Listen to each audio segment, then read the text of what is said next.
Tu traverses une période un petit peu difficile en ce moment.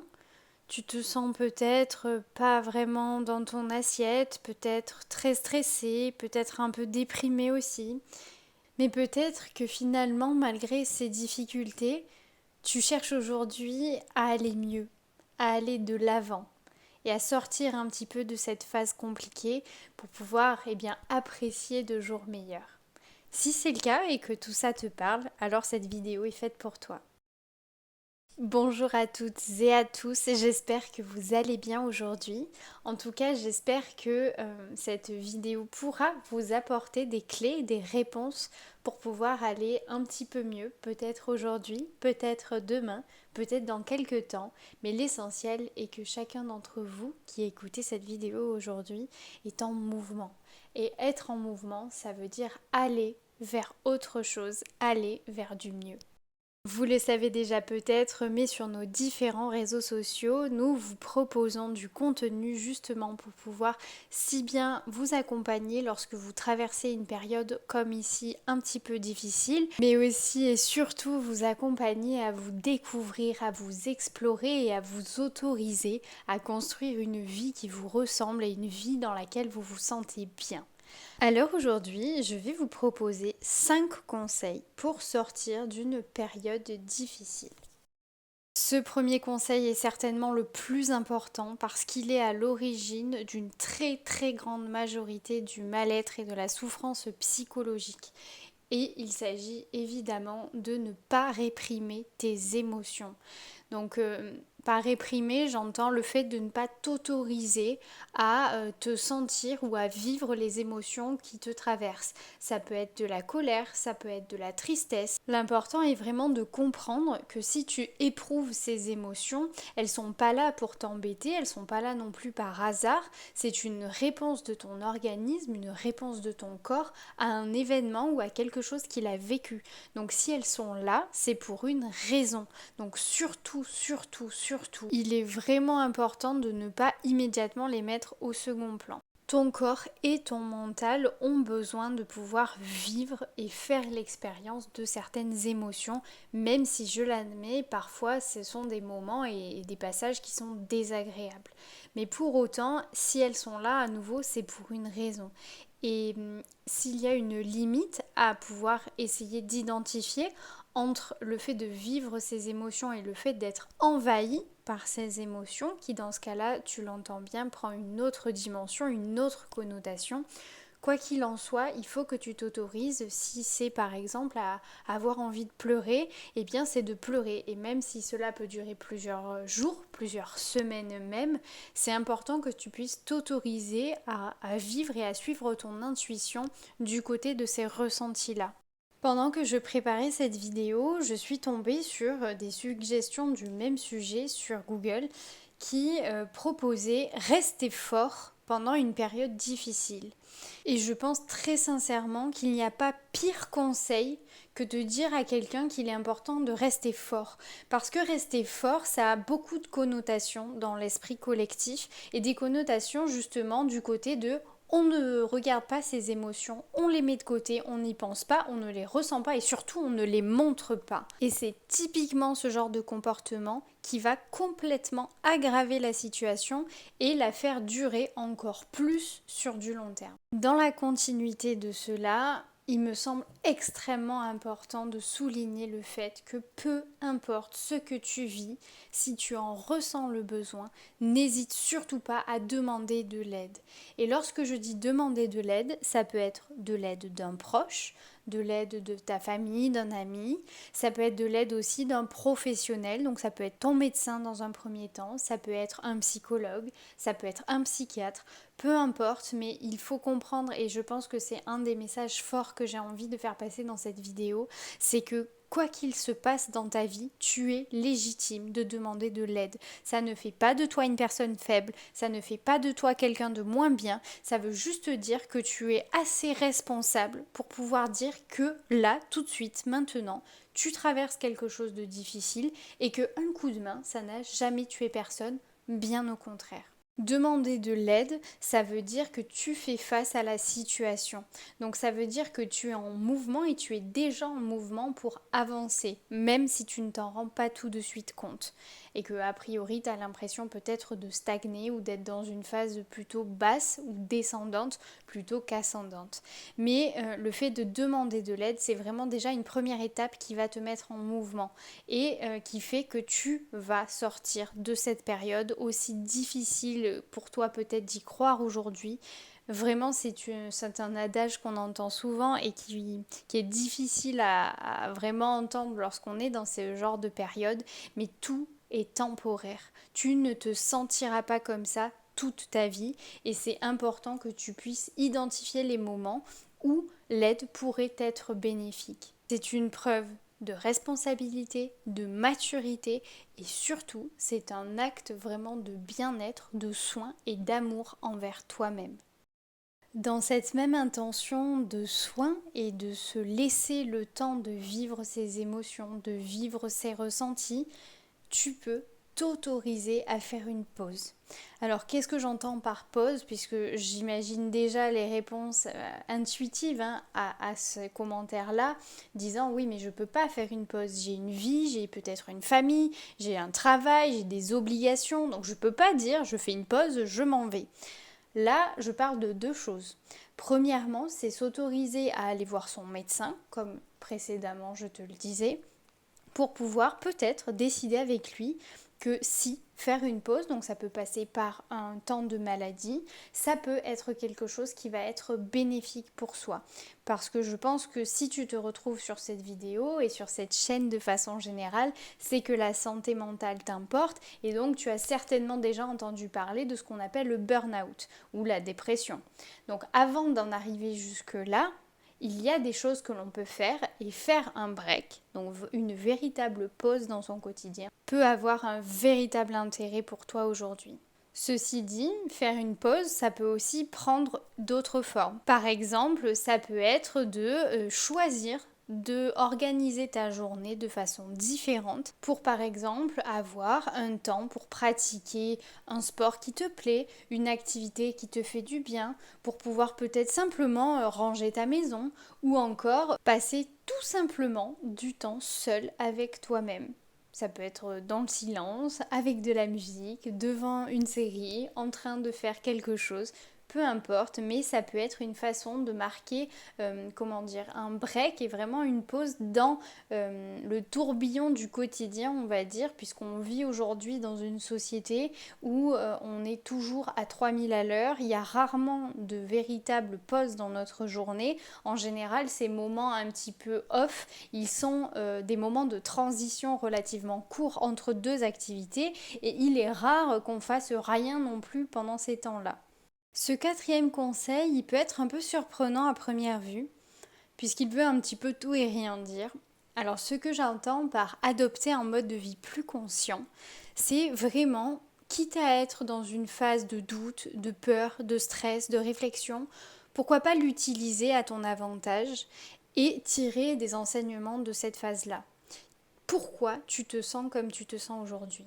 Est-ce que tu arrives à identifier le pourquoi? Est-ce qu'il y a une cause? Est-ce qu'il y en a plusieurs? Certainement qu'il y en a plusieurs. Mais en tout cas, si tu commences à te poser ces questions-là, c'est que déjà, tu es en route vers un changement. Alors pourquoi pas mettre en place des choses qui te permettront à l'avenir de pouvoir mieux gérer peut-être ces phases un peu plus difficiles. Ne nous mentons pas, la vie n'est pas un long fleuve tranquille comme on peut le rêver peut-être, mais c'est justement apprendre à ce que lorsque nous sommes dans ces phases-là, ces phases un petit peu plus difficiles, ces phases où on ne se sent pas forcément très bien, de pouvoir comprendre ce qui se passe pour nous et en faire quelque chose. Et donc, adopter un mode de vie plus conscient, ça veut dire adopter un mode de vie dans lequel tu vas déjà être peut-être un peu plus dans une introspection, donc être plus attentif ou attentive à tes besoins, aux messages que t'envoie ton corps, à la façon dont toi tu fonctionnes et finalement apprendre à mieux te connaître. En dehors de ces aspects un petit peu plus psychologiques, Tu as aussi des choses très simples que tu peux mettre en place dans ton quotidien et qui vont te permettre de te sentir mieux. Je t'en ai fait une vidéo sur le sujet que je te mettrai dans le petit et dans la barre de description, mais c'est aussi une opportunité de repenser ta façon de vivre. Par exemple, tout simplement ton hygiène de vie. Comment est-ce que ça se passe pour toi aujourd'hui ? On connaît tous les choses qui rendent notre santé et notre santé mentale de façon générale meilleure. Est-ce que tu penses que tu te nourris suffisamment bien, de façon suffisamment équilibrée, avec peut-être des aliments qui proviennent d'endroits un peu plus sains, ou en tout cas avec un peu moins de problématiques de produits chimiques, etc., de perturbateurs endocriniens? Est-ce que tu as l'impression que tu bouges ton corps suffisamment? Peut-être que ça, déjà, ça peut être des pistes de quelque chose qui va te permettre d'envisager un quotidien différent. Et donc finalement, sans t'en rendre compte sur la durée, de changer ta vie de façon beaucoup plus importante que ce que tu peux le croire en pensant simplement « Ah je vais aller faire un jogging aujourd'hui » ou « Je vais manger une salade à midi ». C'est la répétition et la discipline que tu mettras en place pour adopter un mode de vie un peu plus sain qui va forcément jouer sur ton humeur, sur donc tout ce qui va être ton circuit hormonal et donc nécessairement sur ta santé mentale. Pour beaucoup, une réaction instinctive au fait de ne pas se sentir bien, c'est d'avoir envie de rentrer chez soi, de se cloîtrer à l'intérieur de sa chambre, de son lit et de ne plus bouger.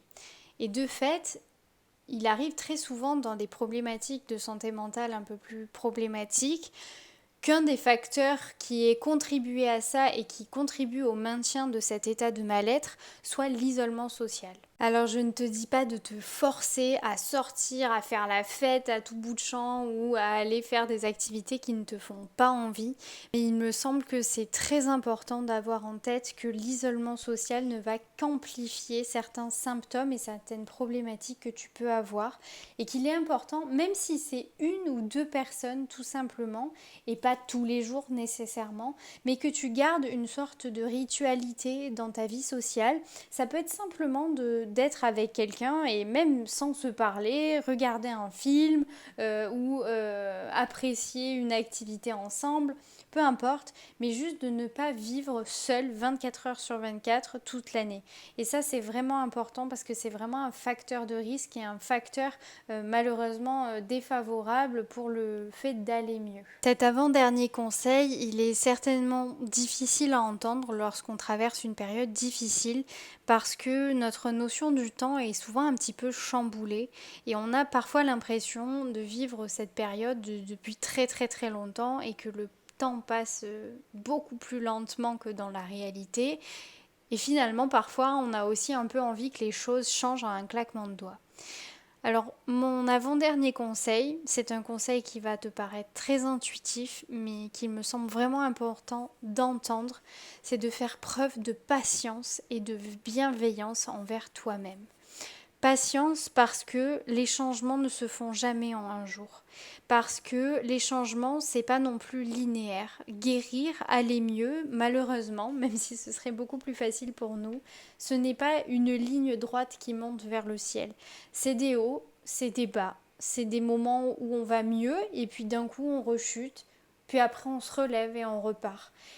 Et c'est important d'entendre ça parce que je ne veux pas que peut-être tu te sentes démotivé, désemparé, que tu n'aies plus envie d'avancer parce que tu vois que certes tu as fait peut-être quelques pas en avant mais aussi quelques pas en arrière.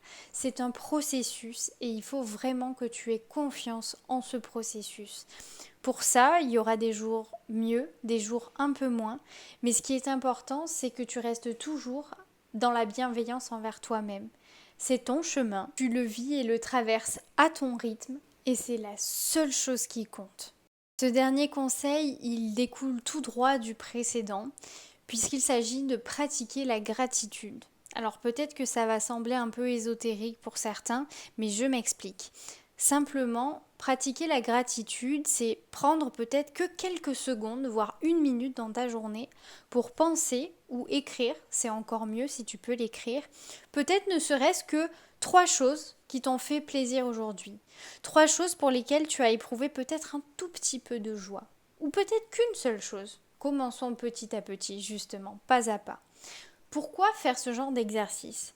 Parce que lorsqu'on est dans des périodes difficiles, il est très facile de ne pas voir ses progrès et de ne pas se voir évoluer. Simplement parfois parce qu'on a du mal à prendre du recul, du mal à regarder un peu en arrière pour voir tout le chemin parcouru. Mais si tu te forces, entre guillemets, à avoir ce genre de petit rituel qui peut prendre toutes les formes que tu décides et qui te font plaisir à toi, tu vas te rendre compte que tu guéris. Tu vas te rendre compte que tu vas de mieux en mieux. Et ça, c'est ces petites réalisations qui peuvent être des choses microscopiques au quotidien. Ça peut être avoir apprécié d'avoir passé 2 minutes à ta fenêtre à regarder le soleil se lever, d'avoir bu un bon café ou un bon thé, ou peu importe, ça peut être des plus petites choses dans ton quotidien. Mais leur accumulation et le fait de en prendre conscience, c'est vraiment ce qui va t'aider à avancer et à en faire une source de motivation pour la suite. J'en ai donc terminé avec mes 7 conseils pour t'accompagner à traverser une période difficile. Mais si je devais terminer cette vidéo ici, je voudrais simplement que tu entendes que tu n'es pas seul. Tu n'es pas seul et tu n'as pas besoin de rester seul pour traverser tout ça. N'hésite pas à te tourner vers des amis, vers des proches, vers un professionnel s'il le faut. Tu as le droit et tu es tout à fait légitime de partager ta peine. J'aimerais aussi que tu saches, même si je sais qu'au fond de toi tu le sais déjà, que tout ceci n'est que temporaire, que tu vas t'en sortir, que tu vas aller mieux, que tu connaîtras des jours beaucoup plus heureux que ce que tu vis en ce moment. Laisse-toi le temps de vivre ce qui te traverse, le temps d'avancer, le temps de t'en sortir et de comprendre ce qui s'est passé pour toi à ce moment-là.